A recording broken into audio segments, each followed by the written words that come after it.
ಪ್ರಾಪಂಚಿಕ ಬದುಕಿನಲ್ಲಿ ಮಾನವನ ನಿಜವಾದ ಕರ್ತವ್ಯಗಳೇನು?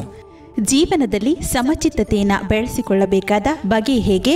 ಸಮತೋಲನದ ಸಾಧನೆ ಬದುಕಿನಲ್ಲಿ ಸಾಧ್ಯವೇ? ಎಂಬೆಲ್ಲ ಪ್ರಶ್ನೆಗಳಿಗೆ ಭಗವದ್ಗೀತೆಯ ಮೂಲಕ ಶ್ರೀ ಕೃಷ್ಣನ ನುಡಿಗಳು ನಮಗೆ ಸಾರ್ಥಕತೆಯನ್ನು ನೀಡುತ್ತದೆ. ಬನ್ನಿ, ಈ ಗೀತೆಯ ಸಾರವನ್ನು ತಿಳಿಯೋಣ. ಶ್ರೀಮತಿ ನಾಗಶ್ರೀ ತ್ಯಾಗರಾಜ್ರವರ ಧ್ವನಿಯಲ್ಲಿ ಗೀತ ಸುನಾದ ಕಾರ್ಯಕ್ರಮ ತಪ್ಪದೆ ಕೇಳಿ. ಪ್ರತಿದಿನ ಬೆಳಗ್ಗೆ 8:35 ಮರುಪ್ರಸಾರ ಸಂಜೆ 6:30 ನಿಮ್ಮ ಜನಧ್ವನಿ ಬಾನುಲಿಯಲ್ಲಿ.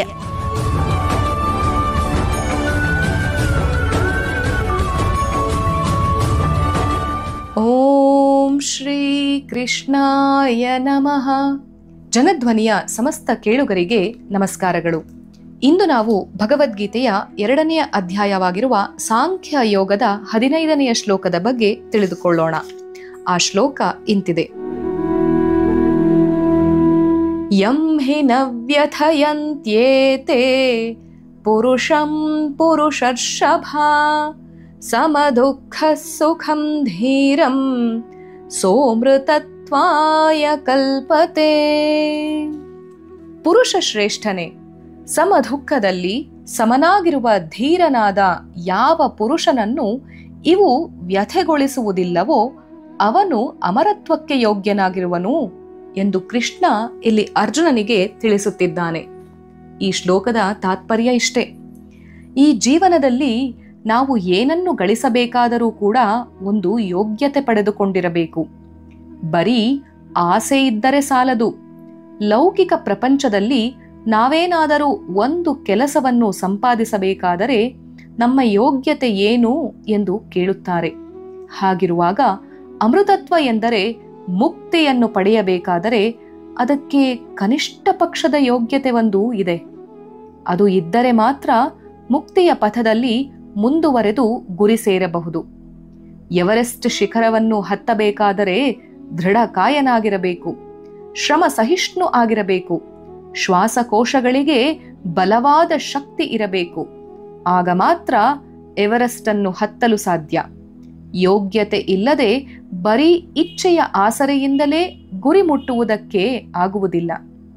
ಹಾಗೆ ಅಮೃತತ್ವದ ಈ ದಾರಿಯಲ್ಲಿ ನಡೆಯಬೇಕಾದರೆ ನಾವು ಕೂಡ ಧೀರರಾಗಿರಬೇಕು.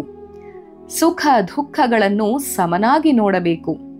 ಅವುಗಳ ಉಪಟಳಕ್ಕೆ ಸಿಕ್ಕಿ ನರಳಕೂಡದು. ಇದೇ ಪ್ರಪ್ರಥಮವಾದ ಯೋಗ್ಯತೆ. ಅವನು ಸಾಧಾರಣ ಮನುಷ್ಯನಲ್ಲ, ಅವನು ಧೀರಾಧಿಧೀರ. ಈ ಪ್ರಪಂಚದ ಸುಖ ದುಃಖಗಳ ಬಿರುಗಾಳಿಗೆ ಸಾಧಾರಣ ಜೀವರು ತರಗೆಲೆಯಂತೆ ಕೊಚ್ಚಿ ಹೋಗುವರು. ಆದರೆ ಧೀರನಾದರೋ ಕಲ್ಲು ಬಂಡೆಯಂತೆ ನಿಲ್ಲುತ್ತಾನೆ. ಈ ಜೀವನದಲ್ಲಿ ಹಗಲು ರಾತ್ರಿಗಳಂತೆ ಸುಖ ದುಃಖಗಳು ಒಂದಾದ ಮೇಲೊಂದು ಬರುತ್ತವೆ. ಈ ಸುಖ ದುಃಖಗಳು ಒಂದಾದ ಮೇಲೊಂದು ಬಂದಾಗ ಧೀರನಾದವನು ವ್ಯಥೆಗೆ ಒಳಪಡುವುದಿಲ್ಲ. ಬದಲಿಗೆ ಇವುಗಳನ್ನು ಸ್ವೀಕರಿಸುವುದಕ್ಕೆ ಸಿದ್ಧನಾಗಿರುತ್ತಾನೆ. ತಾನು ಬಯಸಿದ ವಸ್ತುಗಳೇ ಬರುತ್ತವೆ ಎಂದು ನಂಬುವವನಲ್ಲ ಈ ಧೀರ.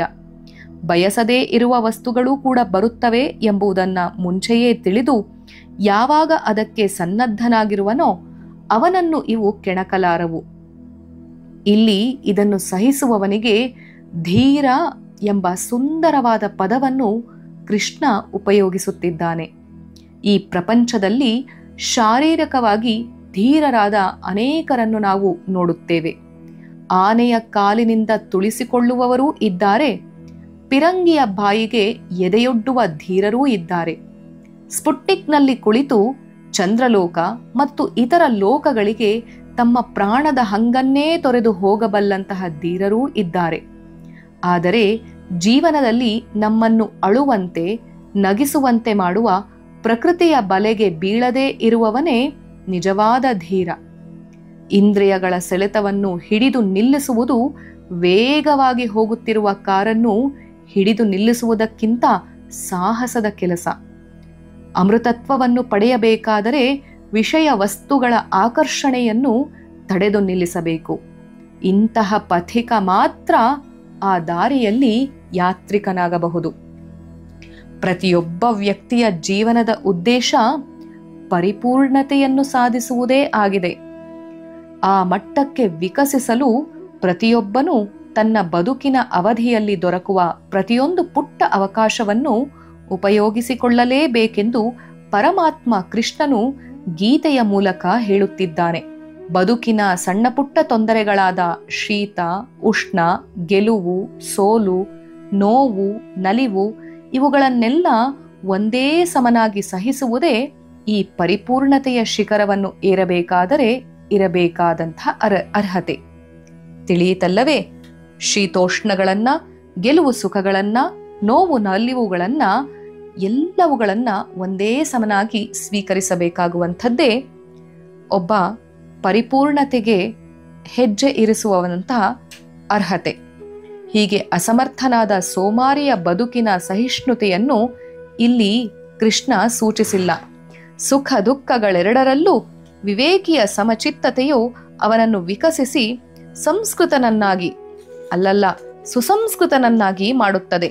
ಅಂದರೆ ಸಮಚಿತ್ತತೆಯು ವ್ಯಕ್ತಿಯ ಮೂರ್ಖತನದ ಮತ್ತು ಜಡತ್ವದ ಕಾರಣದಿಂದ ಬರುವುದಲ್ಲ, ವಿವೇಕದಿಂದ ಮತ್ತು ತಿಳಿವಳಿಕೆಯಿಂದ ಹೊರಸೂಸಬೇಕು. ಪ್ರಾಪಂಚಿಕ ವಿಷಯ ವಸ್ತುಗಳು ನಶ್ವರವಾದವು.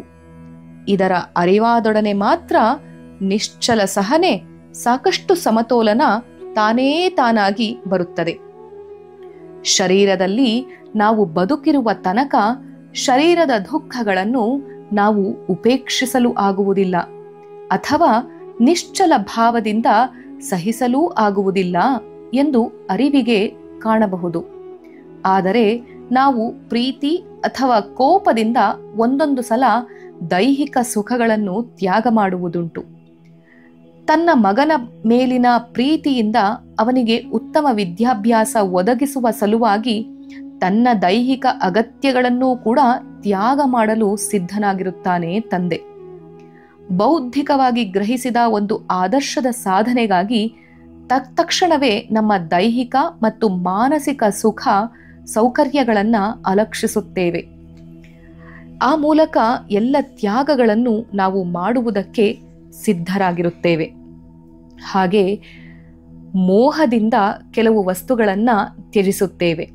ಹಾಗಾಗಿ ನೋವು ನಲಿವುಗಳೆರಡನ್ನೂ ಕೂಡ ತಾಳ್ಮೆಯಿಂದ ಅನುಭವಿಸುವಂಥದ್ದು ಧೀಮಂತ ಪುರುಷನ ಲಕ್ಷಣ. ಆತ್ಮನನ್ನು ತಿಳಿಯಬೇಕಾದರೆ ಸಾಧಕನಲ್ಲಿ ಈ ರೀತಿಯ ಸಮಭಾವವಿರಬೇಕು ಎಂದು ಉಪನಿಷತ್ತೂ ಕೂಡ ಹೇಳುತ್ತದೆ. ಯಾರು ನೋವಿನ ಮತ್ತು ನಲಿವಿನ ಸಂದರ್ಭಗಳಿಂದ ವಿಚಲಿತರಾಗದೆ ಬಾಧಿಸಲ್ಪಡದೆ ಸಮಚಿತ್ತವನ್ನು ಹೊಂದಿರುವರೋ ಅಂತಹವರು ಮಾತ್ರ ಅಮೃತತ್ವವನ್ನು ಪಡೆಯಲು ಅರ್ಹರು ಎಂದು ಕೃಷ್ಣನು ಇಲ್ಲಿ ವಿವರಿಸುತ್ತಾನೆ. ಇಂತಹ ಕೃಷ್ಣನ ಮಾತಿಗೆ ಮುದ್ದುರಾಮ ಏನ್ ಹೇಳ್ತಿದ್ದಾನೆ ಕೇಳೋಣ ಬನ್ನಿ. ಅರಿ ನಿನ್ನ ಯೋಗ್ಯತೆಯ ಮರೆ ನಿನ್ನ ಅಹಮಿಕೆಯ, ಅರಿ ನಿನ್ನ ಯೋಗ್ಯತೆಯ ಮರೆ ನಿನ್ನ ಅಹಮಿಕೆಯ, ಕುಸಿದು ನೀ ಬೀಳದಿರು ನಾನತ್ವದಿಂದ, ಕುದಿಸದಿರು ಕೆಣಕದಿರು ಭಯದಿಂದ ಛಲದಿಂದ, ಜ್ಯೋತಿ ತೇಜವೋ ನೀನು ಮುದ್ದು ರಾಮ, ಜ್ಯೋತಿ ತೇಜವೋ ನೀನು ಮುದ್ದು ರಾಮ. ಯಾವುದಕ್ಕೆ ಆಗಲಿ ನಾವು ಗುರಿಯ ಸಾಧಿಸುವ ಮುನ್ನ ಅದಕ್ಕೆ ನಾವು ಪಡೆದುಕೊಂಡಿರುವ ಯೋಗ್ಯತೆಯ ಬಗ್ಗೆ ತಿಳಿದುಕೊಳ್ಳಬೇಕು. ಆ ಯೋಗ್ಯತೆಯನ್ನ ತಿಳಿದುಕೊಳ್ಳಬೇಕಾದರೆ ನಮ್ಮೊಳಗಿರುವಂತಹ ಅಹಮಿಕೆಯನ್ನ ಬಿಡಬೇಕು. ಯಾವುದೇ ನಾನು ಎಂಬ ತತ್ವದಿಂದ ಕುಸಿದು ಬೀಳದಂತೆ ನಮ್ಮನ್ನು ನಾವು ನೋಡಿಕೊಳ್ಳಬೇಕು. ಭಯದಿಂದಾಗಲಿ ಅಥವಾ ಛಲದಿಂದಾಗಲಿ ನಾವು ಕುದಿಯಕೂಡದು, ಮತ್ತೊಬ್ಬರನ್ನು ಕೆಣಕಲೂ ಕೂಡದು. ಆಗ ಮಾತ್ರ ನಾವು ನಿಶ್ಚಿಂತವಾಗಿ ಮತ್ತೊಬ್ಬರಿಗೆ ಬೆಳಕನ್ನು ಸೂಸುವಂತಹ ಜ್ಯೋತಿಯಾಗಿ ಪರಿಣಾಮಕಾರಿಯಾಗಿ ಬೆಳಗಬಹುದು.